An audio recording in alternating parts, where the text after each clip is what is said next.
They found it rolled up in a steel drawer, sealed behind glass, and warnings no unread anymore. SCP-012, a piece of music that wasn't finished.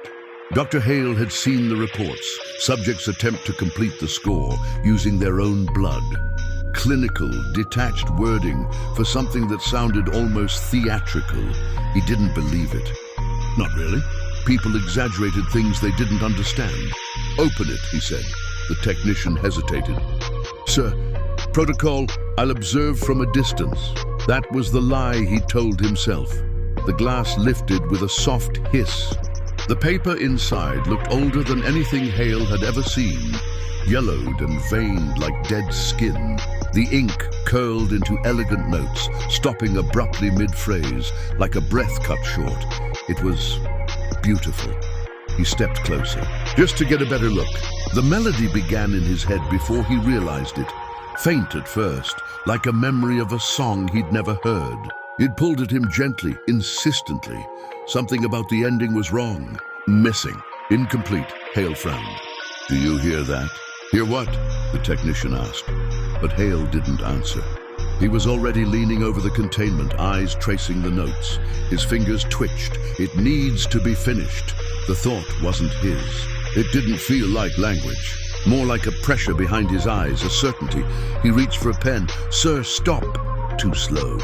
Hale grabbed his wrist with his other hand and squeezed hard. The bone didn't snap, but something tore. Blood welled instantly, thick and dark, dripping onto the page. The melody surged, louder now, richer, as if approving. "Sir!" The technician slammed the alarm. Hale didn't even flinch. He dragged his bleeding hand across the paper, smearing lines, shaping them. The notes made sense now. Of course they did. They always had. He just hadn't seen it before. The music in his head swelled into something almost ecstatic. Then it changed. The harmony twisted, souring. The notes he'd written were wrong. No, they couldn't be. His breath hitched. The melody screamed. "Fix it." He dug his fingers deeper into the wound, tearing it open further, letting more blood spill. He tried again, faster now, frantic.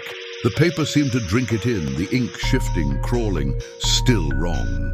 Still incomplete. The music became unbearable, a shrieking dissonance that clawed at his skull. "Fixity." Hale sobbed, slamming his hand down again and again, smearing, writing, rewriting. Skin split, bone showed, blood pooled on the floor. Security burst in. They dragged him back, but even as they restrained him, he craned his neck toward the page, eyes wide, pleading. "You don't understand," he gasped.